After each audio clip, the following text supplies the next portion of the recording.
Avant de commencer cette histoire, le narrateur aimerait savoir d'où les spectateurs écoutent en ce moment. De quelle ville, de quel pays regardent-ils cette vidéo? Qu'ils l'écrivent dans les commentaires, car peut-être, sans le savoir, ils sont proches d'un lieu comme celui-ci, un lieu où les secrets ne meurent jamais. Aujourd'hui, l'histoire du Château des Larmes sera racontée en Alsace, une histoire que peu osent raconter.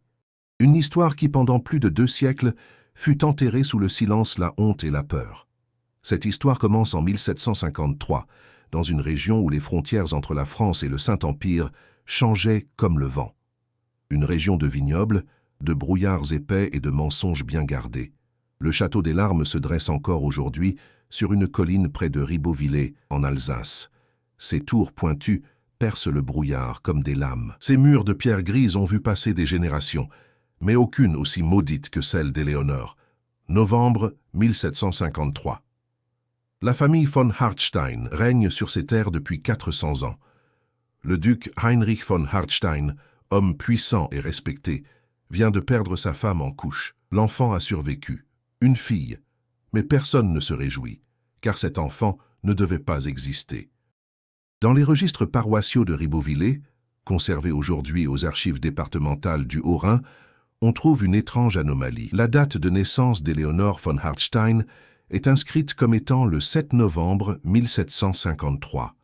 Mais sa mère, la duchesse Margaret, est officiellement décédée le 12 août 1752, plus d'1 an avant la naissance de sa fille. Comment est-ce possible? Les documents sont là, authentifiés par 3 notaires différents. Le certificat de décès, l'acte de sépulture, et 14 mois plus tard, un acte de naissance. La scène peut être imaginée ainsi. Novembre 1753, la nuit tombe à 16h30 en Alsace. Le château est plongé dans l'obscurité, éclairé seulement par des chandelles qui projettent des ombres dansantes sur les murs de pierre. Dans une chambre isolée de l'aile est, une sage-femme nommée Greta Hoffmann accouche une femme en secret. Mais ce n'est pas la duchesse Margaret. Elle est morte depuis plus d'1 an. Alors qui est cette femme? Les domestiques du château parlent à voix basse. Ils ont vu des choses. Une jeune femme enfermée dans l'aile et pendant des mois. Des cris pendant la nuit. Le duc Heinrich qui monte la garde devant une porte verrouillée. Et puis, un matin de novembre, les pleurs d'un nouveau-né. Le lendemain, le duc convoque le curé du village, le père Anselme Keller, un homme de 63 ans qui sert la paroisse depuis 37 ans. Le prêtre monte au château avec son registre sous le bras. Il est reçu dans le bureau du duc, une pièce lambrissée de chêne sombre où brûle un feu de cheminée. Le duc Heinrich est assis derrière son bureau. C'est un homme de 48 ans, au visage marqué par la petite vérole. Les cheveux gris tirés en catogan. Il porte un habit de velours noir. Ses mains tremblent légèrement quand il parle.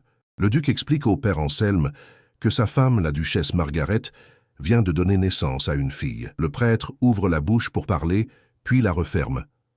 Il sait que la duchesse est morte il y a plus d'1 an.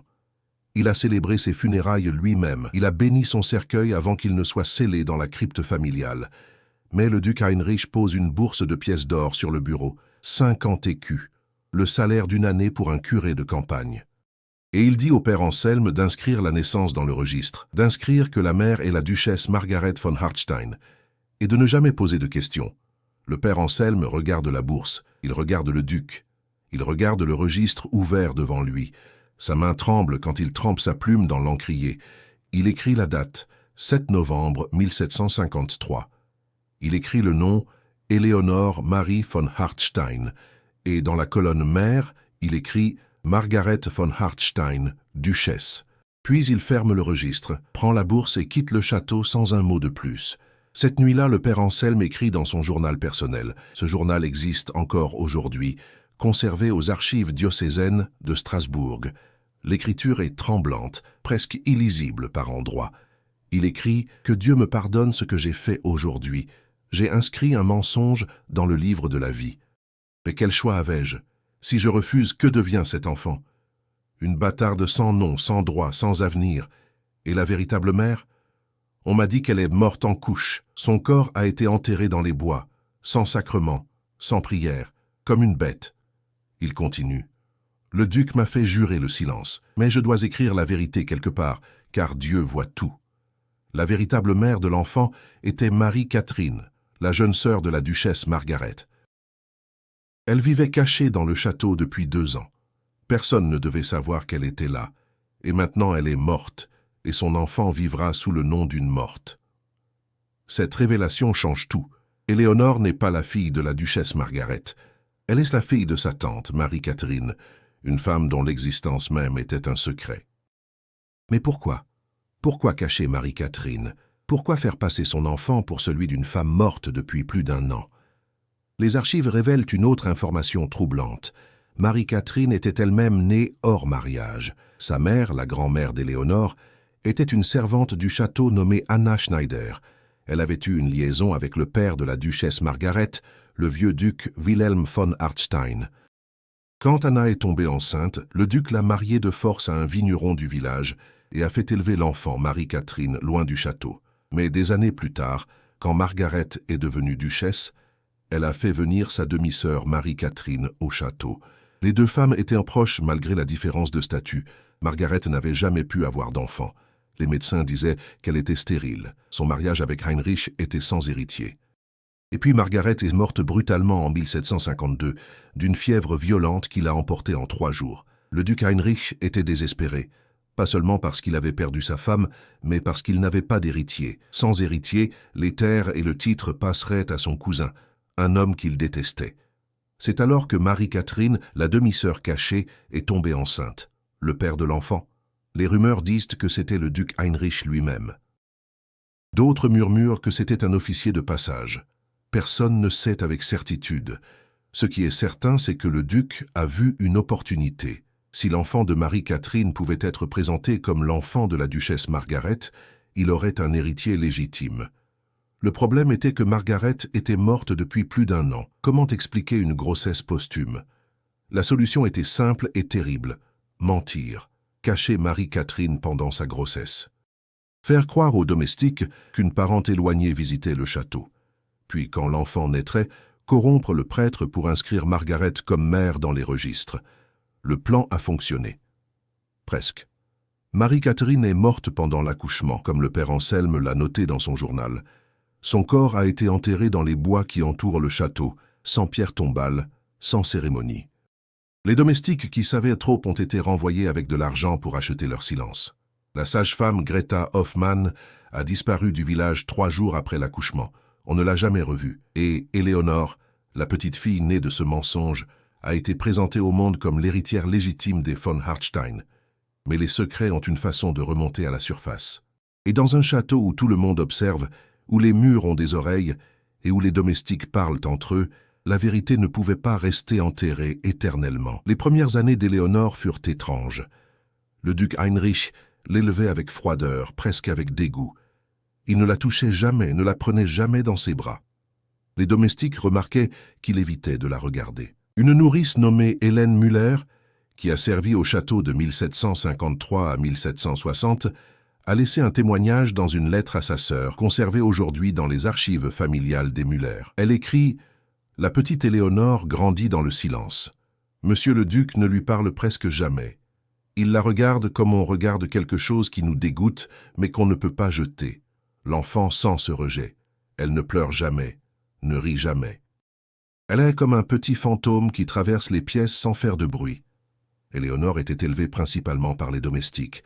Elle apprenait à lire avec le bibliothécaire du château, un vieil homme nommé Tobias Bauer.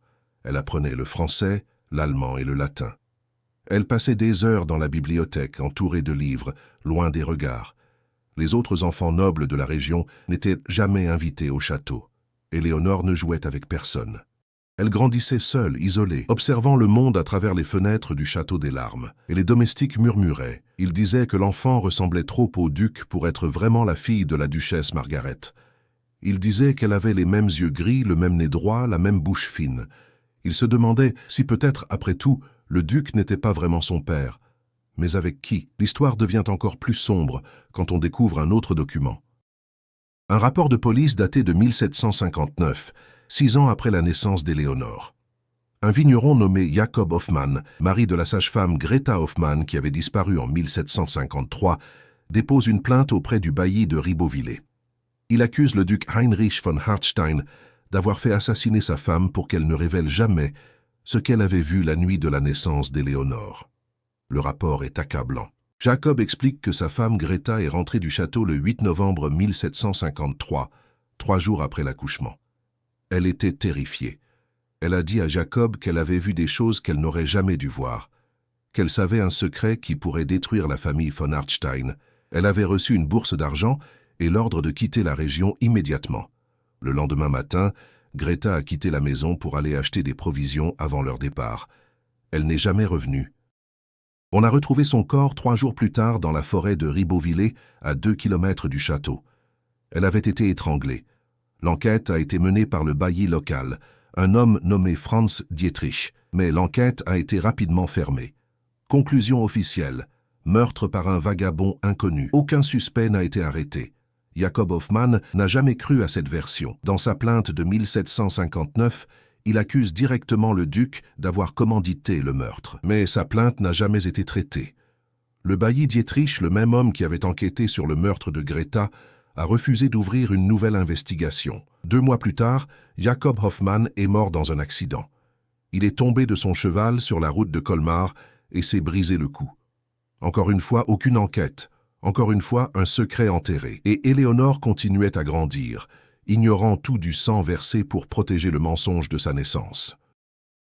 Éléonore a maintenant 8 ans. C'est une enfant silencieuse, au visage pâle encadré de cheveux noirs. Elle passe ses journées dans la bibliothèque ou dans les jardins du château, toujours seule, toujours observée de loin par les domestiques qui murmurent sur son passage. Le duc Heinrich vieillit mal. À 56 ans, il boit de plus en plus. Les domestiques le trouvent souvent affalé dans son bureau, une bouteille de vin d'Alsace vide à ses pieds. Il parle tout seul. Parfois, il crie des noms dans la nuit. Margaret, Marie-Catherine, des noms de mortes. Une nouvelle gouvernante arrive au château en janvier 1761. Elle s'appelle Frau Claudia von Stein, une veuve de 42 ans, sévère et pieuse. C'est elle qui sera chargée de l'éducation d'Éléonore. Mais Frau Claudia est aussi curieuse, trop curieuse. Dès son arrivée, elle remarque des choses étranges. Le duc qui évite sa propre fille. Les domestiques qui se taisent quand elle pose des questions sur la défunte duchesse. Les portes fermées à clé dans l'aile haie. Les zones du château où personne n'a le droit d'aller. Une nuit de février, Frau Claudia ne peut pas dormir. Elle entend des bruits, des pas dans le couloir, des murmures. Elle sort de sa chambre et suit les sons. Ils viennent de l'aile est, la partie du château où Éléonore est née, celle qui reste fermée depuis 8 ans. Au bout du couloir, il y a une porte en chêne massif. Elle est entr'ouverte. Frau Claudia approche et regarde à l'intérieur. La pièce est plongée dans l'obscurité, éclairée seulement par une bougie posée sur une table. Et là, debout devant un miroir fissuré, se tient le duc Heinrich. Il parle. Mais il n'est pas seul. Enfin, il semble parler à quelqu'un. Il dit « Pardonne-moi, je n'avais pas le choix. Tu comprends? Je n'avais pas le choix. » Sa voix est brisée, presque suppliante. L'enfant grandira, elle ne saura jamais. Personne ne saura jamais. Frau Claudia recule doucement. Son cœur bat à tout rompre. Le duc est fou. Ou bien, il y a vraiment quelqu'un d'autre dans cette pièce. Elle retourne dans sa chambre et ne dort pas de la nuit. Le lendemain matin, elle décide de parler au bibliothécaire Tobias Bauer, le seul domestique qui semble avoir travaillé au château assez longtemps pour connaître les secrets. Tobias a maintenant 74 ans. Ses mains tremblent quand il tourne les pages des livres. Il a vu 3 générations de von Hartstein. Il a vu les splendeurs et les décadences. Quand Frau Claudia lui pose des questions sur la duchesse Margaret, il devient pâle. Tobias regarde autour de lui pour s'assurer que personne n'écoute. Puis il murmure « Ne posez pas ces questions, madame. Ce château a trop de secrets, des secrets qui ont coûté la vie à ceux qui voulèrent les connaître. » Mais Frau Claudia insiste. Elle veut savoir la vérité. Tobias hésite longuement, puis il lui dit de venir à la bibliothèque ce soir après minuit, quand tout le monde dort. Cette nuit-là, Frau Claudia descend à la bibliothèque. Tobias l'attend avec une lanterne. Il la conduit vers une section cachée derrière une étagère mobile. Là, dans une alcôve secrète, sont rangés des documents que personne ne doit voir. Des lettres, des journaux personnels, des rapports de police. Tobias a tout gardé. Il dit à Frau Claudia « Je suis le gardien de la vérité. Quand je mourrai, quelqu'un doit savoir. Quelqu'un doit pouvoir témoigner. » Frau Claudia lit les documents pendant des heures. Elle découvre l'histoire de Marie-Catherine. Elle découvre le mensonge sur la naissance d'Éléonore. Elle découvre les meurtres de Greta et Jakob Hoffmann. Elle découvre que le duc Heinrich a construit l'identité d'Éléonore sur un cimetière de secrets. Quand elle a fini de lire, elle est en larmes. Elle demande à Tobias « Est-ce qu'Éléonore sait ?»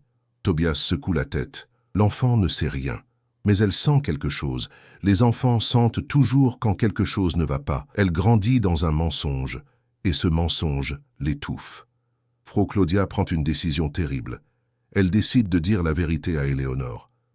Pas maintenant, l'enfant est trop jeune. Mais un jour, quand elle sera assez grande pour comprendre, elle lui dira qui elle est vraiment. Mais avant que Frau Claudia ne puisse faire quoi que ce soit, tout bascule. Une semaine plus tard, Tobias Bauer est retrouvé mort dans la bibliothèque. Officiellement, il est mort d'une crise cardiaque. Il avait 74 ans, c'était possible. Mais Frau Claudia remarque quelque chose. La section secrète derrière l'étagère a été vidée. Tous les documents ont disparu. Quelqu'un savait. Quelqu'un les a pris. Et ce quelqu'un savait aussi que Frau Claudia avait lu ces documents. 3 jours après la mort de Tobias, Frau Claudia reçoit une visite dans sa chambre. C'est le duc Heinrich. Il entre sans frapper, ferme la porte derrière lui. Son visage est dur, ses yeux injectés de sang. Il dit à Frau Claudia « Je sais que vous avez lu des choses que vous n'auriez jamais dû lire. Je sais que le vieux fou vous a montré ses archives. » Frau Claudia recule contre le mur. Le duc s'approche. « Vous avez 2 choix, madame. Le premier, vous oubliez tout ce que vous avez lu. Vous continuez à élever ma fille comme si de rien n'était. Vous ne posez plus de questions et vous vivez. » Il fait une pause. Le second choix, eh bien, regardez ce qui est arrivé à ceux qui ont choisi la vérité. Frau Claudia est terrifiée, mais elle trouve le courage de demander « Pourquoi ? Pourquoi tant de mensonges ? Pourquoi tant de morts ?» Le duc la regarde longuement, puis il dit quelque chose que Frau Claudia n'oubliera jamais, parce que cet enfant est tout ce qu'il me reste. Elle n'est peut-être pas née comme il fallait, mais elle porte mon sang, et je ne laisserai personne me l'enlever. Il sort de la chambre. Frau Claudia reste immobile pendant 1 heure, tremblante. Elle sait qu'elle n'a pas vraiment le choix. Si elle parle, elle mourra. Si elle part, elle mourra. La seule façon de survivre est de se taire. Mais Frau Claudia fait quelque chose que le duc n'attend pas. Elle commence à écrire. Chaque nuit, en secret, elle écrit tout ce qu'elle sait. Elle écrit l'histoire d'Éléonore, l'histoire des mensonges, l'histoire des meurtres. Elle cache ses écrits dans différents endroits du château, dans la doublure d'un vieux manteau, dans le creux d'un mur, sous une latte de plancher. Elle se dit que si elle meurt, au moins la vérité restera quelque part. Un jour, quelqu'un trouvera ses papiers. Un jour, quelqu'un saura. Et Éléonore continue de grandir, inconsciente de la tempête qui gronde autour d'elle. Mais elle n'est pas complètement aveugle. Elle voit la peur dans les yeux des domestiques. Elle voit la méfiance dans le regard de son père. Elle entend les murmures qui cessent quand elle entre dans une pièce. Une nuit, Éléonore se réveille et entend des voix. Elle sort de sa chambre et descend l'escalier en silence. Les voix viennent du bureau de son père. La porte est entr'ouverte. Elle s'approche et regarde par l'entrebâillement. Son père est là, avec un homme qu'elle ne connaît pas. Un homme grand au visage marqué par une cicatrice qui va de l'œil au menton. Ils parlent à voix basse. L'homme à la cicatrice dit « La gouvernante pose trop de questions. Elle écrit des choses. Je l'ai vue. » Le duc Heinrich frappe du poing sur le bureau. « Alors occupez-vous d'elle, comme vous vous êtes occupé du bibliothécaire. » Éléonore retient son souffle. Elle vient de comprendre quelque chose de terrible. Son père a fait tuer Tobias, et il va faire tuer Frau Claudia. Elle remonte dans sa chambre en courant, le cœur battant. Pour la première fois de sa vie, elle comprend qu'elle vit dans une maison de mort, et que peut-être, un jour, elle sera la prochaine.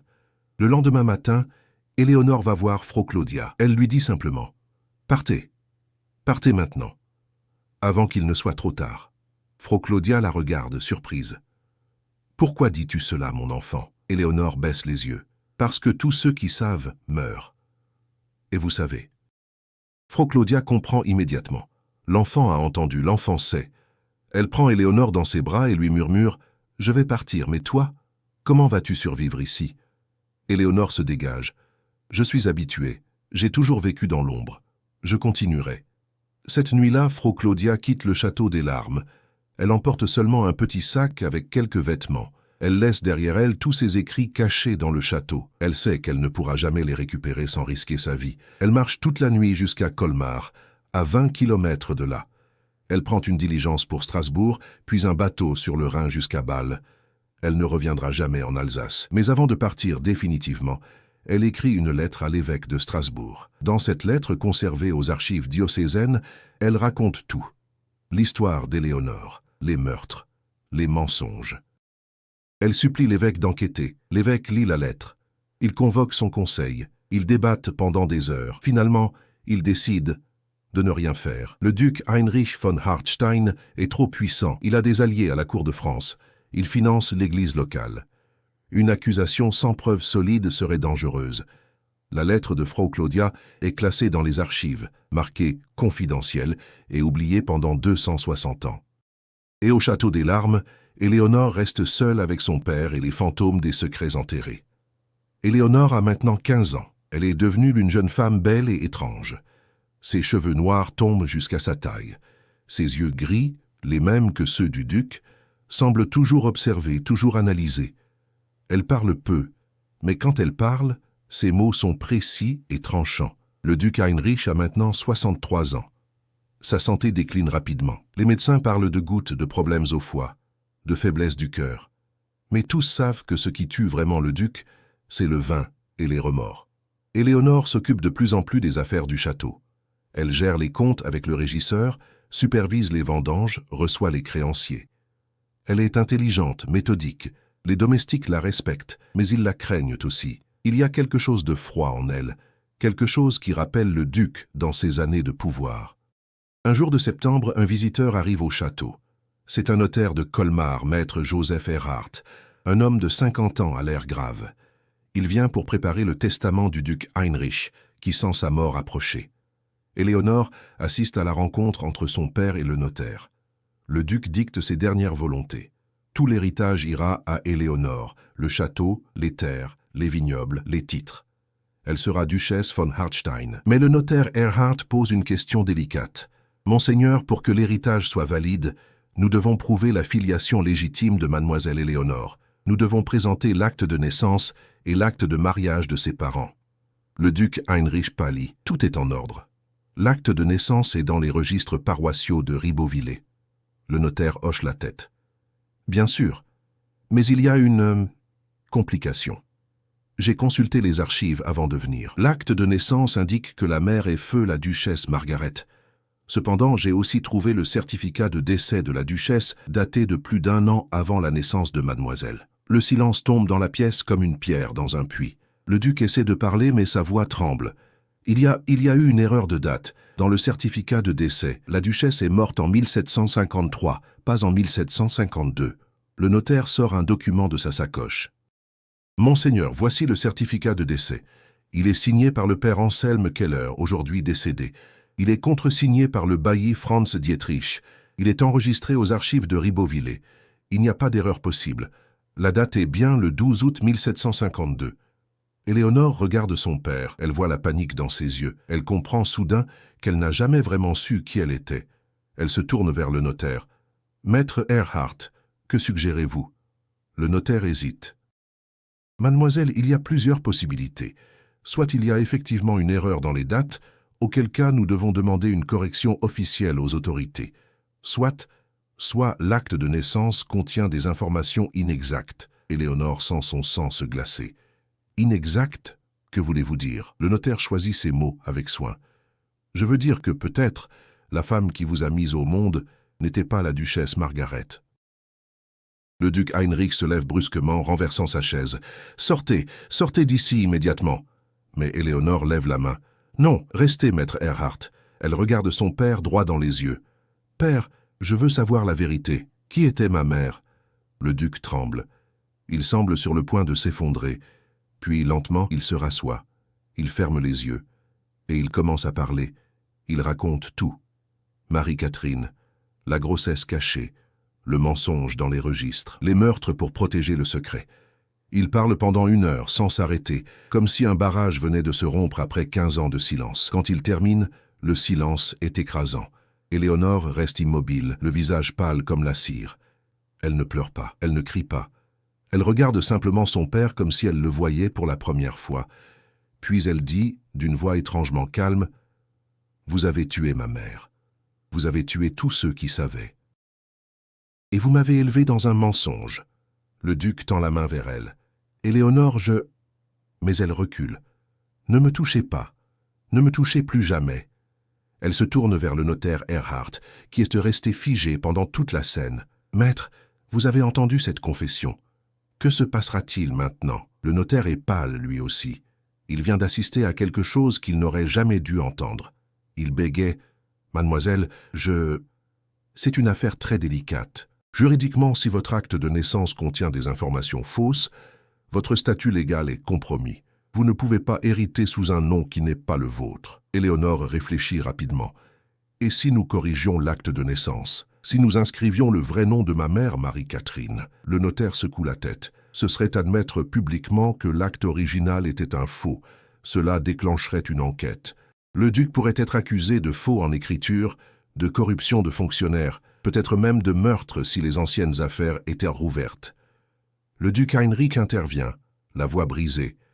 Éléonore, je sais que tu me hais maintenant, mais réfléchis. Si la vérité éclate, tu perds tout. Le château, les terres, le titre. Tu deviens une bâtarde sans nom. Est-ce que tu veux ça? Éléonore le regarde longuement. Puis elle dit quelque chose que ni le duc ni le notaire n'attendaient. Je veux que tout le monde sache la vérité. Le duc se lève, paniqué. Non, tu ne peux pas. Mais Éléonore est déjà décidée. Si ma vie entière est construite sur un mensonge, alors je préfère n'avoir rien. Je préfère être une bâtarde qui connaît la vérité qu'une duchesse qui vit dans l'ignorance. Le notaire Erhardt essaie de la raisonner.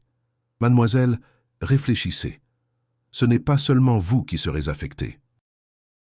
Pensez aux domestiques qui dépendent du château. Pensez aux vignerons qui travaillent en vos terres. Si le scandale éclate, tout s'effondre. Éléonore hésite. Pour la première fois, elle réalise l'ampleur des conséquences. Ce n'est pas seulement sa vie qui est en jeu. C'est celle de dizaines de familles qui vivent des terres von Hartstein. Elle demande au notaire. Combien de temps me reste-t-il pour décider? Le notaire regarde le duc Heinrich, qui semble avoir vieilli de 10 ans en 1 heure. Monseigneur a demandé que le testament soit finalisé avant la fin du mois. Cela vous laisse 2 semaines. Éléonore hoche la tête. Très bien. Je vous donnerai ma réponse dans 2 semaines. Le notaire Erhardt quitte le château ce soir-là, troublé. Il a assisté à quelque chose qui pourrait détruire une des plus anciennes familles d'Alsace. Dans son bureau de Colmar, il écrit un rapport détaillé de la rencontre et le place dans son coffre. Ce rapport existe encore aujourd'hui, aux archives départementales du Haut-Rhin. Pendant les 2 semaines suivantes, Éléonore ne parle presque pas. Elle passe ses journées à marcher dans les vignobles, à regarder les vignerons travailler, à observer la vie qui continue autour du château. Elle voit les enfants des domestiques jouer dans la cour. Elle voit les marchands qui viennent acheter le vin. Elle voit l'écosystème fragile qui dépend de la stabilité du château. Et elle comprend que la vérité a un prix que d'autres devront payer si elle choisit de parler. Mais une nuit, quelque chose change sa décision. Elle ne peut pas dormir et descend à la bibliothèque. Là, par hasard ou par intuition, elle découvre une des cachettes de Frau Claudia. Derrière une rangée de livres de philosophie, il y a un espace creux dans le mur, et dans cet espace, des papiers jaunis. Éléonore lit les écrits de Frau Claudia pendant toute la nuit. Elle découvre des détails que son père n'avait pas mentionnés. Elle découvre que Greta Hoffmann, la sage-femme assassinée, avait 3 enfants qui sont devenus orphelins après la mort de leurs parents. Elle découvre que Marie-Catherine, sa vraie mère, n'avait que 19 ans quand elle est morte en la mettant au monde. Et elle découvre quelque chose d'encore plus terrible. Dans les derniers écrits de Frau Claudia, il y a une théorie. Une théorie selon laquelle Marie-Catherine n'était pas consentante, que le duc Heinrich l'avait forcée, que la grossesse n'était pas le résultat d'une liaison, mais d'un viol. Frau Claudia écrit « J'ai parlé avec la vieille cuisinière, Margot, qui travaillait au château à l'époque. Elle m'a dit qu'elle entendait parfois des cris venant de l'aile est, la nuit, des pleurs de femmes, et le duc qui montait la garde devant une porte verrouillée. Marie-Catherine était prisonnière. Elle n'avait nulle part où aller, et quand elle est tombée enceinte, elle n'avait pas le choix. Elle devait porter l'enfant pour que le duc ait son héritier. Éléonore ferme les yeux. Elle réalise maintenant l'horreur complète de son existence. Elle n'est pas seulement née d'un mensonge, elle est née d'un crime. Sa mère a été violée, emprisonnée, puis laissée mourir. Et tout cela pour que le duc Heinrich puisse avoir un héritier. Elle regarde par la fenêtre. Le soleil se lève sur les vignobles. C'est un beau matin d'automne avec la brume qui monte des vallées. Tout semble paisible, normal. Mais sous cette beauté se cache une pourriture profonde. Éléonore prend sa décision. Elle ne dira rien publiquement. Elle acceptera l'héritage. Elle deviendra duchesse von Hartstein. Mais pas pour protéger son père, pas pour maintenir le mensonge. Elle le fera pour avoir le pouvoir de réparer ce qui peut être réparé. Elle utilisera la fortune des von Hartstein pour retrouver les enfants de Greta Hoffmann et leur donner ce qui leur est dû. Elle fera construire un orphelinat dans le village, pour les enfants qui n'ont personne. Elle fera ériger une pierre tombale pour Marie-Catherine dans le cimetière du château avec son vrai nom. Et un jour, quand elle sera assez vieille, quand le duc sera mort, elle écrira tout. Elle écrira l'histoire complète et la déposera aux archives pour que les générations futures sachent la vérité. Quand le notaire Erhard revient 2 semaines plus tard, Éléonore lui annonce sa décision. Elle accepte l'héritage sous le nom d'Éléonore von Hartstein. Ils ne changeront rien aux actes officiels. Le mensonge restera inscrit dans les registres, mais elle ajoute une clause au testament. Une partie importante de la fortune devra être versée à des œuvres de charité. Le notaire est surpris par la précision des instructions d'Éléonore. Elle a calculé exactement combien doit aller à qui. Le duc Heinrich signe le testament d'une main tremblante. Il regarde sa fille et dit « Tu me détestes, n'est-ce pas ?» Éléonore le regarde sans émotion. « La haine serait encore un sentiment. Ce que je ressens pour vous est bien plus froid que cela. » Le duc meurt 3 mois plus tard, en décembre 1768. Officiellement, c'est une crise cardiaque. Mais les domestiques murmurent qu'il est mort de culpabilité, dévoré de l'intérieur par ses propres démons. Éléonore hérite de tout. À 15 ans, elle devient la duchesse von Hartstein, l'une des femmes les plus riches d'Alsace. Mais elle ne célèbre pas. Le jour des funérailles de son père, elle reste debout devant le cercueil, le visage impassible, tandis que les notables de la région présentent leurs condoléances. Et cette nuit-là, seule dans le grand château vide, elle va dans l'aile est. Elle ouvre la porte de la chambre où sa mère Marie-Catherine est morte. La pièce est restée fermée pendant 15 ans. Tout est couvert de poussière. Éléonore s'assoit sur le lit et pour la première fois depuis des années, elle pleure. Elle pleure pour la mère qu'elle n'a jamais connue. Elle pleure pour tous ceux qui sont morts pour protéger un mensonge. Elle pleure pour l'enfant qu'elle était, qui ne savait pas qu'elle vivait dans une tombe. Et elle fait un serment. Elle transformera le château des larmes en quelque chose de différent. Elle ne laissera plus jamais les secrets pourrir dans l'ombre. Elle sera la duchesse que Marie-Catherine aurait voulu qu'elle soit. Mais le passé ne se laisse pas enterrer si facilement. 4 ans ont passé depuis la mort du duc Heinrich. Éléonore a maintenant 19 ans et règne sur les terres von Hartstein avec une main de fer. Elle a tenu ses promesses. L'orphelinat a été construit. Les enfants de Greta et Jakob Hoffmann ont été retrouvés et ont reçu une compensation.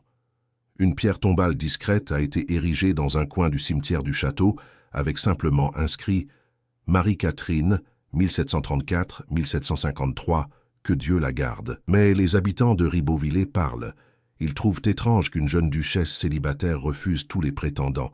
Ils trouvent étrange qu'elle passe ses soirées seule dans le château. Ils trouvent étrange qu'elle soit parfois vue marchant dans la forêt, près de l'endroit où Greta Hoffmann a été assassinée. Les rumeurs commencent à circuler. Certains disent que la duchesse est hantée par les fantômes du passé. D'autres murmurent qu'elle est devenue folle comme son père avant elle. Les domestiques rapportent qu'ils l'entendent parfois parler seule dans les couloirs la nuit. Un soir de mars, un nouvel acteur entre dans l'histoire. Il s'appelle Maximilian Fuchs, un jeune avocat de Strasbourg âgé de 28 ans. Il arrive au château avec une mission précise. Il représente un homme qui prétend être l'héritier légitime des terres von Hartstein. Éléonore le reçoit dans le grand salon. Maximilian est un homme élégant, aux cheveux blonds tirés en catogan, vêtu d'un habit de voyage poussiéreux. Il a l'air épuisé, comme s'il avait roulé toute la nuit. Il s'incline devant Éléonore. « Madame la duchesse, je vous présente mes respects. Je suis maître Maximilian Fuchs, avocat à Strasbourg. Je viens au nom de mon client, monsieur Kaspar Hoffmann. » Éléonore sent son sang se glacer. Hoffmann, le nom de la sage-femme assassinée. Elle garde son visage impassible. Continuez. Maximilian sort des documents de sa sacoche.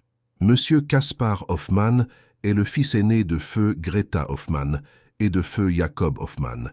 Il a maintenant 32 ans. Il a appris récemment des informations troublantes concernant votre naissance, madame. Et il conteste votre droit à l'héritage, von Hartstein. Éléonore reste silencieuse. Elle savait que ce moment arriverait. Les secrets ne restent jamais enterrés éternellement. Maximilien continue. Selon les informations en possession de mon client, votre acte de naissance contient des informations frauduleuses. Votre mère biologique n'était pas la duchesse Margaret von Hartstein, comme indiqué dans les registres, mais une certaine Marie-Catherine, dont le statut légal reste flou. Si cela est vrai, vous n'êtes pas l'héritière légitime. Éléonore regarde l'avocat droit dans les yeux. Maître Fuchs, d'où votre client tient-il ces informations? Maximilien hésite, puis répond « Ma mère, Greta Hoffmann, a assisté à votre naissance. Avant de mourir, elle a confié certains détails à son fils aîné qui n'avait alors que 12 ans. Elle lui a dit de garder le secret tant que le duc Heinrich serait en vie. Maintenant que le duc est mort, mon client estime qu'il est temps que la vérité éclate. » Éléonore se lève et marche jusqu'à la fenêtre. Elle regarde les vignobles qui s'étendent à perte de vue. Ces terres qui lui appartiennent, officiellement. Ces terres qui pourraient lui être arrachées si la vérité légale était établie. Elle se retourne vers l'avocat. « Maître Fuchs, votre client veut quoi exactement? De l'argent? Une part de l'héritage ?» Maximilien semble mal à l'aise. « Mon client veut justice. Sa mère a été assassinée pour avoir gardé le secret de votre naissance. Son père a été tué pour avoir voulu dénoncer le duc. Sa famille a été détruite. Il veut que le monde sache la vérité. » Éléonore hoche lentement la tête. « Je comprends. Dites à votre client que je souhaite le rencontrer. Ici, demain soir. Seul. » Maximilien fronce les sourcils. « Madame, je ne suis pas sûr que ce soit sage. Mon client pourrait penser à un piège. » Éléonore sourit froidement. « S'il veut la vérité, qu'il vienne la chercher lui-même. Je ne négocie pas avec des intermédiaires. » Le lendemain soir, Caspar Hoffmann arrive au château. C'est un homme grand et maigre, au visage anguleux marqué par la vie. Ses vêtements sont ceux d'un artisan modeste, ses mains sont calleuses. Il a les yeux de sa mère, selon les descriptions que Éléonore a lues. Des yeux bruns, perçants, qui semblent voir au-delà des apparences. Éléonore le reçoit dans la bibliothèque, seule. Aucun domestique n'est présent. Juste elle et l'homme dont la mère a été tuée pour protéger le secret de sa naissance. Caspar reste debout, refusant de s'asseoir. Il regarde Éléonore avec un mélange de curiosité et de ressentiment. « Vous savez pourquoi je suis ici ?» Éléonore hoche la tête. « Oui. Vous voulez que je paie pour les crimes de mon père. » Caspar serre les poings. « Votre père a détruit ma famille. Ma mère a été étranglée et jetée dans la forêt comme un animal. Mon père a été tué dans un accident arrangé. Mes frères et sœurs et moi avons grandi dans la misère, sans personne pour nous protéger. » Éléonore le laisse parler. Quand il a terminé, elle dit calmement « Je sais. J'ai lu tous les rapports. J'ai retrouvé vos frères et sœurs. Je leur ai donné de l'argent. » Caspar ricane. « De l'argent? Vous croyez que l'argent efface ce qui s'est passé ?» Éléonore le regarde droit dans les yeux. « Non, rien n'efface ce qui s'est passé. Mais je ne suis pas mon père. Je n'ai pas choisi de naître dans le mensonge. Je n'ai pas choisi que votre mère meure. » Caspar s'approche d'elle. « Mais vous profitez de ce mensonge. Vous vivez dans ce château. Vous portez le titre de duchesse. Tout cela est construit sur le sang de ma famille. » Éléonore ne recule pas. « Que voulez-vous que je fasse? Que je renonce à tout? Que je révèle publiquement la vérité et que je devienne une paria? Cela vous rendra-t-il votre mère ?» Caspar tremble de colère. « Au moins, justice serait faite. Au moins, le monde saurait ce qu'était vraiment votre père. Un meurtrier, un menteur. » Éléonore fait quelque chose d'inattendu. Elle va vers un bureau, ouvre un tiroir et en sort un épais dossier. Elle le pose sur la table entre eux. Voilà, tout est là. Tous les documents que j'ai pu retrouver. Les lettres de Frau Claudia, les rapports de police, les témoignages, les preuves des meurtres. Prenez-les. Allez voir les autorités. Faites éclater la vérité. Caspar la regarde, méfiant. « Pourquoi feriez-vous cela ?» Éléonore soupire. « Parce que j'en ai assez de vivre dans l'ombre d'un mensonge, parce que je préfère perdre tout ce que j'ai plutôt que de continuer à mentir. Prenez ces documents. Faites ce que vous voulez avec. » Caspar hésite. Il regarde le dossier, puis Éléonore. Il ne s'attendait pas à cela. Il s'attendait à ce qu'elle se défende, qu'elle le menace, qu'elle essaie de l'acheter, mais pas à ce qu'elle lui donne elle-même les armes de sa propre destruction. Il s'assoit lentement. « Vous êtes sérieuse ?» Éléonore s'assoit en face de lui, très sérieuse. « Mais avant que vous ne preniez ces documents, laissez-moi vous dire quelque chose. Si vous révélez la vérité, je perdrai tout. Mais ce n'est pas seulement moi qui perdrai. Les 120 familles qui vivent de ces terres perdront aussi. Le château sera saisi par la couronne. Les vignobles seront vendus à des marchands qui ne se soucient pas des gens qui y travaillent. L'orphelinat que j'ai construit fermera. Les pensions que je verse aux veuves et aux orphelins du village s'arrêteront. Elle marque une pause. Votre mère est morte pour protéger un secret. Mais si vous révélez ce secret maintenant, combien d'autres familles souffriront? Caspar la regarde longuement. Il voit qu'elle ne bluffe pas. Elle est réellement prête à tout perdre. Mais elle lui montre aussi les conséquences de la vérité. Il demande « Qu'est-ce que vous proposez ?» Éléonore réfléchit. « Je propose un accord. Je continue à gérer les terres von Hartstein. Je continue à utiliser la fortune pour aider les gens. Mais je crée aussi un fonds permanent au nom de votre famille. Un fonds qui versera chaque année une somme importante aux descendants des victimes de mon père. Et quand je mourrai, je déposerai tous ces documents aux archives publiques. La vérité sera connue, mais pas maintenant. Pas quand elle peut encore faire du mal à des innocents. » Caspar se frotte le visage. C'est une décision impossible. D'un côté, la justice pour sa famille. De l'autre, la protection de dizaines d'autres familles innocentes. Il demande « Et si j'accepte votre accord, comment puis-je être sûr que vous tiendrez parole ?» Éléonore se lève et va chercher un autre document. « Voici un contrat, déjà rédigé et signé par moi devant notaire. Il stipule tout ce que je viens de vous promettre. Si je manque à mes engagements, vous aurez le droit légal de révéler la vérité et de réclamer une partie de l'héritage. » Caspar lit le document. Tout y est, en termes légaux précis. Le fonds pour sa famille, les pensions. La promesse que les documents seront rendus publics après la mort d'Éléonore. Il regarde la jeune femme assise en face de lui. Elle n'a que 19 ans. Mais elle parle et agit comme quelqu'un de beaucoup plus âgé. Quelqu'un qui a été forcé de grandir trop vite, dans un monde de secrets et de mensonges. Finalement, il dit « D'accord, j'accepte votre accord. Mais sachez une chose, je ne pardonne pas, je n'oublie pas. Je fais cela pour les vivants, pas pour vous. » Éléonore hoche la tête. « Je ne demande pas votre pardon, je ne le mérite pas. » Caspar signe le contrat. Les deux jeunes gens se serrent la main, scellant un accord étrange. Le secret continuera, mais la justice sera servie d'une autre manière. Quand Caspar quitte le château ce soir-là, il emporte une copie du contrat et la promesse que sa famille ne sera plus jamais dans le besoin. Mais il laisse derrière lui le dossier avec toutes les preuves. Il a choisi de ne pas détruire Éléonore, mais il garde le droit de le faire si elle rompt sa promesse. Éléonore reste seule dans la bibliothèque. Elle vient de jouer sa dernière carte. Elle a acheté sa survie, mais à quel prix? Elle sait maintenant qu'elle ne pourra jamais être libre. Elle sera toujours la gardienne d'un secret terrible. Elle sera toujours la fille du meurtrier.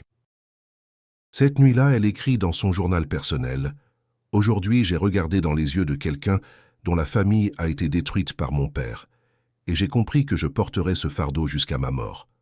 Je ne suis pas responsable des crimes de mon père, mais je suis responsable de ce que je fais avec l'héritage qu'il m'a laissé. Je choisis de l'utiliser pour réparer ce qui peut être réparé. Mais je sais que ce ne sera jamais assez. » Les mois suivants, Éléonore tient ses promesses. Le fonds pour la famille Hoffmann est établi. Les pensions continuent. L'orphelinat prospère. Mais quelque chose a changé en elle. Les domestiques remarquent qu'elle est devenue encore plus distante, encore plus froide. Et les rumeurs continuent de circuler. Les gens parlent de la duchesse étrange qui ne se marie jamais, qui ne sourit jamais, qui semble porter le poids du monde sur ses épaules. Un soir de septembre 1773, quelque chose de terrifiant se produit. Un incendie éclate dans l'aile est du château, exactement dans la chambre où Marie-Catherine est morte. Les domestiques luttent pendant des heures pour éteindre les flammes. Quand le feu est enfin maîtrisé, la chambre est entièrement détruite. Mais le plus étrange, c'est qu'Éléonore était dans cette chambre quand l'incendie a commencé. Les domestiques l'ont trouvée inconsciente, entourée de flammes, mais étrangement intacte, aucune brûlure sur son corps. Ses vêtements n'étaient même pas roussis. Quand elle reprend conscience, elle ne se souvient de rien. Elle dit qu'elle était venue dans la chambre pour réfléchir et que la dernière chose dont elle se souvient est de s'être assise sur le lit. Puis le noir. Les enquêteurs concluent que l'incendie a été causé par une bougie renversée. Mais les domestiques murmurent autre chose. Ils disent que la chambre a brûlé parce qu'elle ne voulait plus garder ses secrets. Ils disent que les fantômes du passé ont mis le feu pour détruire le lieu de leur souffrance. Éléonore ne commente pas ces rumeurs. Mais après l'incendie, elle ordonne que toute l'aile soit condamnée. Elle fait murer les portes. Plus personne ne pourra entrer dans cette partie du château. Et la vie continue, année après année, dans le château des larmes. Éléonore vieillit, toujours seule, toujours silencieuse, toujours gardienne d'un secret qui refuse de mourir. 16 ans ont passé. Éléonore a maintenant 36 ans. La France est en pleine révolution. Les nouvelles de Paris sont terrifiantes. La Bastille est tombée, l'aristocratie est chassée, des têtes roulent sous la guillotine. En Alsace, la tension monte. Les paysans commencent à se révolter contre les nobles. Les châteaux sont attaqués, pillés, brûlés. Éléonore sait que son tour viendra bientôt. Elle prend une décision. Elle convoque tous les domestiques, tous les fermiers, tous les vignerons qui dépendent du château. Elle leur annonce qu'elle leur donne les terres. Elle abolit tous les droits seigneuriaux. Elle transforme le système féodal en coopérative où chacun possède une part. Les gens sont stupéfaits. Une noble qui renonce volontairement à ses privilèges, c'est inédit. Mais Éléonore est déterminée. Elle dit « Je ne veux plus être duchesse d'un système qui opprime. Je préfère être l'égale de ceux qui travaillent la terre. » Cette décision lui sauve la vie. Quand les révolutionnaires arrivent à Ribeauvillé quelques mois plus tard, les habitants du village défendent Éléonore. Ils disent aux révolutionnaires qu'elle n'est pas comme les autres nobles, qu'elle a toujours été juste, qu'elle a aidé les pauvres, qu'elle a renoncé à ses privilèges avant même que la révolution n'arrive. Les révolutionnaires, après enquête, décident de l'épargner. Le château n'est pas brûlé, mais il est transformé en bâtiment public. L'aile principale devient une école. Les étages supérieurs sont divisés en appartements pour les familles pauvres. Éléonore elle-même emménage dans une petite maison du village, celle qui appartenait autrefois à Greta Hoffmann. C'est une ironie qu'elle apprécie amèrement. Elle finit sa vie dans la maison de la femme qui est morte à cause de son père. Elle vit simplement, modestement. Elle enseigne la lecture aux enfants du village. Elle aide les femmes à accoucher. Elle soigne les malades avec des herbes et des remèdes traditionnels. Les habitants de Ribeauvillé, qui l'ont toujours trouvée étrange, commencent à la voir différemment. Elle n'est plus la duchesse mystérieuse du château hanté. Elle est devenue l'une des leurs. Mais Éléonore garde toujours ses secrets. Elle ne parle jamais de son passé. Elle ne révèle jamais la vérité sur sa naissance. Les documents qu'elle a promis de rendre publics restent cachés dans un coffre, attendant sa mort. En 1795, pendant l'hiver le plus froid du siècle, Éléonore tombe malade. C'est une pneumonie violente. Elle a maintenant 42 ans, mais son corps est épuisé par les années de stress et de secret. Elle appelle à son chevet Caspar Hoffmann, qui a maintenant 55 ans. Il arrive avec son fils aîné, un jeune homme de 20 ans nommé Jacob, en mémoire de son grand-père. Éléonore dit à Caspar, « Le moment est venu. Dans mon coffre, vous trouverez tous les documents. Après ma mort, faites ce que vous voulez avec. Révélez la vérité ou gardez-la. C'est votre choix maintenant. » Caspar la regarde. Les années ont adouci sa colère. Il a vu comment Éléonore a vécu, comment elle a utilisé sa fortune pour aider les autres, comment elle a finalement renoncé à tout pour vivre parmi les gens ordinaires. Il dit « Vous auriez pu vivre comme une noble. Vous auriez pu garder votre château, votre titre. Pourquoi avoir tout abandonné ?» Éléonore sourit faiblement. « Parce que je ne voulais plus vivre dans un mensonge. J'ai passé ma jeunesse à être quelqu'un que je n'étais pas. Je voulais passer le reste de ma vie à être simplement moi-même. » Elle tousse violemment. Caspar lui donne de l'eau. Quand elle reprend son souffle, elle continue. « Vous savez, j'ai souvent pensé à ma mère, Marie-Catherine. Je ne l'ai jamais connue, mais j'ai l'impression qu'elle vit à travers moi. Chaque décision que je prends, je me demande, est-ce qu'elle serait fière? Est-ce que c'est ce qu'elle aurait voulu? » Caspar hoche la tête. « Je pense qu'elle serait fière. Vous avez transformé le poison de votre naissance en quelque chose de bon. » Éléonore ferme les yeux. « Peut-être. Ou peut-être que j'ai simplement essayé de survivre à un destin que je n'ai pas choisi. » Elle meurt cette nuit-là, le 12 janvier 1795, dans la petite maison qui appartenait autrefois à la famille de l'homme assis à son chevet. Elle est enterrée au cimetière de Ribeauvillé, non pas dans la crypte familiale des von Hartstein, mais dans le carré commun à côté des gens ordinaires. Sur sa pierre tombale, il est simplement écrit « Éléonore, 1753-1795 ». Elle a essayé. Après sa mort, Caspar Hoffmann ouvre le coffre. Il lit tous les documents. Il lit l'histoire complète, tous les détails, toutes les horreurs, et il prend une décision. Il ne révèle pas la vérité publiquement. Au lieu de cela, il dépose tous les documents aux archives de Ribeauvillé. avec l'instruction qu'ils ne doivent pas être ouverts avant 100 ans. Il écrit une note. Cette histoire est trop douloureuse pour être racontée maintenant, mais un jour, quelqu'un doit savoir. Un jour, la vérité doit être connue. Les documents restent aux archives, oubliés pendant des décennies. La Révolution passe. L'Empire napoléonien monte et tombe. L'Alsace change de main entre la France et l'Allemagne plusieurs fois. Le château des Larmes, devenu bâtiment public, continue d'exister, mais personne ne se souvient de son histoire. En 1895, exactement 100 ans après la mort d'Éléonore, un historien local nommé Emil Schneider fait des recherches sur l'histoire de Ribeauvillé. Dans les archives, il trouve le coffre scellé avec l'instruction de Caspar Hoffmann. Il l'ouvre et découvre tous les documents. L'histoire qu'il lit le bouleverse.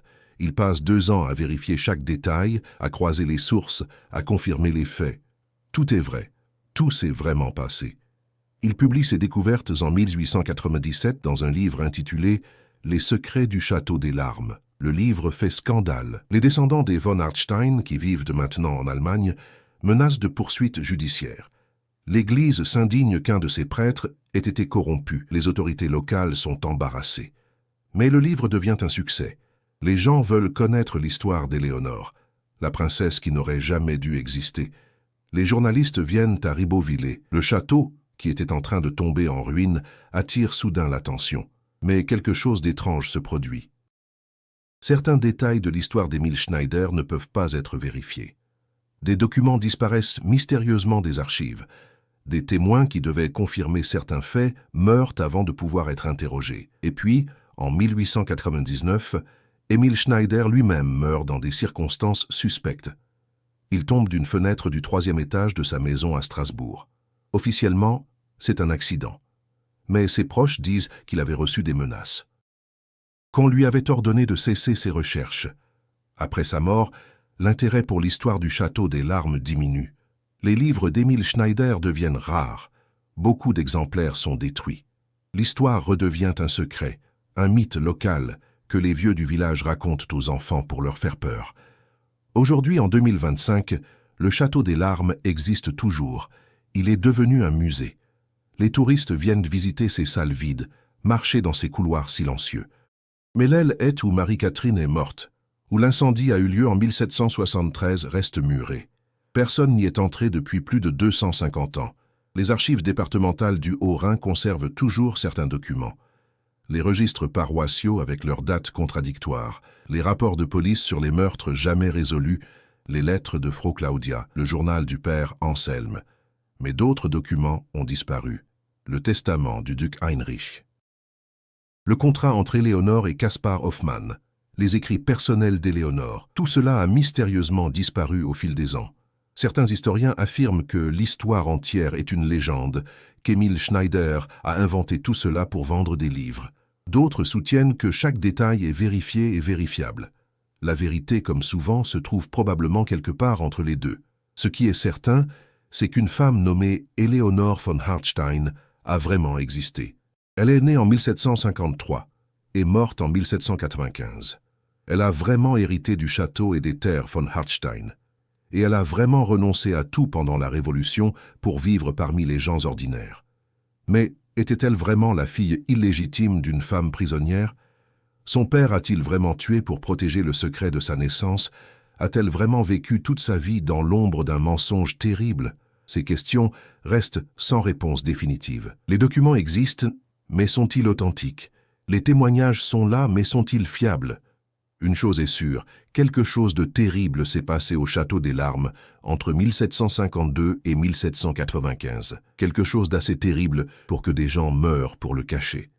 Quelque chose d'assez terrible pour que le silence soit maintenu pendant plus de 100 ans. Et peut-être que quelque part dans les murs du château, dans les archives oubliées, dans les caves scellées, la vérité complète attend encore d'être découverte. Les habitants actuels de Ribeauvillé évitent de parler du château. Quand les touristes posent des questions, ils répondent vaguement. Ils racontent l'histoire officielle.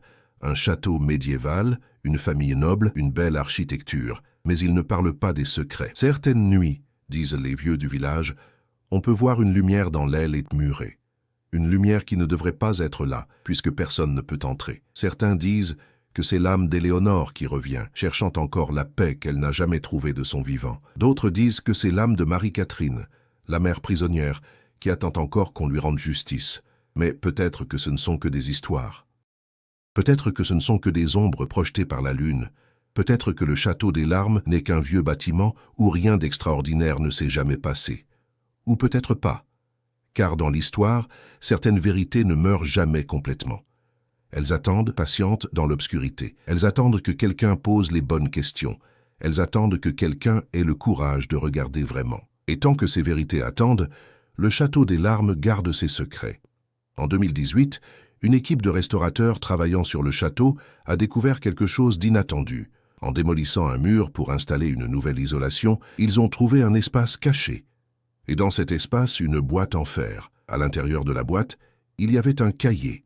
Le papier était jauni, l'encre presque effacée, mais encore lisible. C'était le journal personnel d'Éléonore, celui qu'on croyait perdu. La dernière entrée datait du 10 janvier 1795, 2 jours avant sa mort. Elle écrivait « Je vais bientôt mourir. Je le sens, mon corps est fatigué, mais mon esprit est enfin en paix. J'ai passé ma vie à essayer de racheter les crimes de mon père.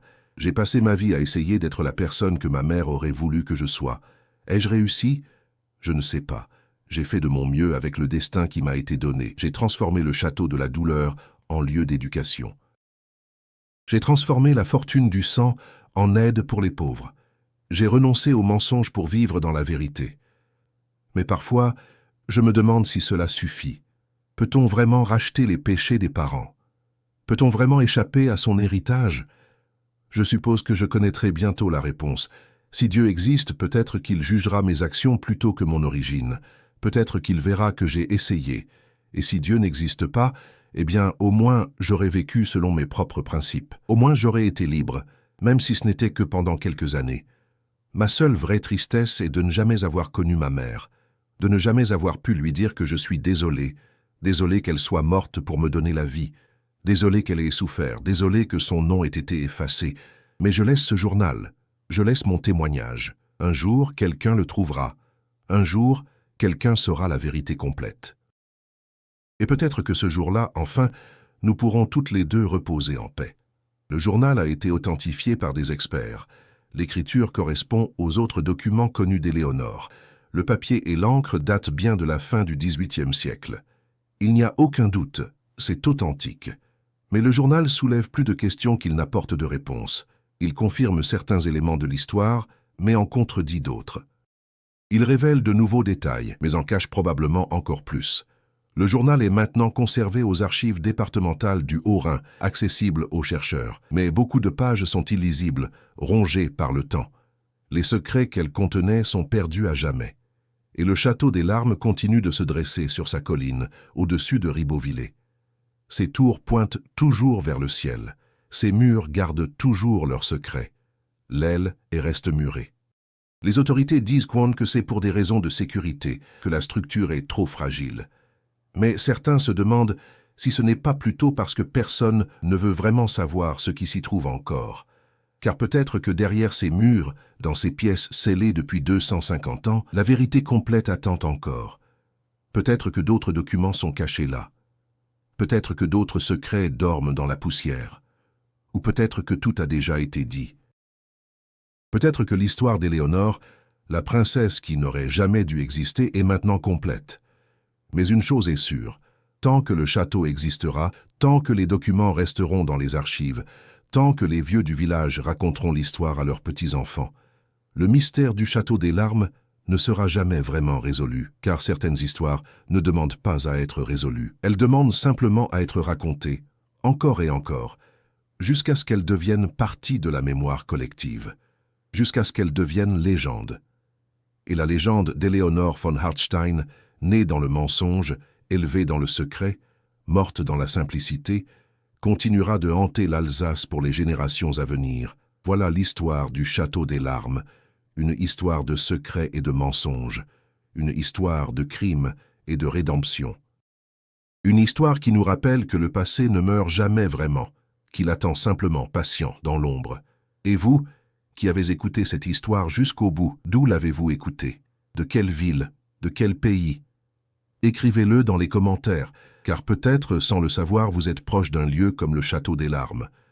Un lieu où les secrets ne meurent jamais vraiment. Un lieu où la vérité attend, patiente, d'être découverte.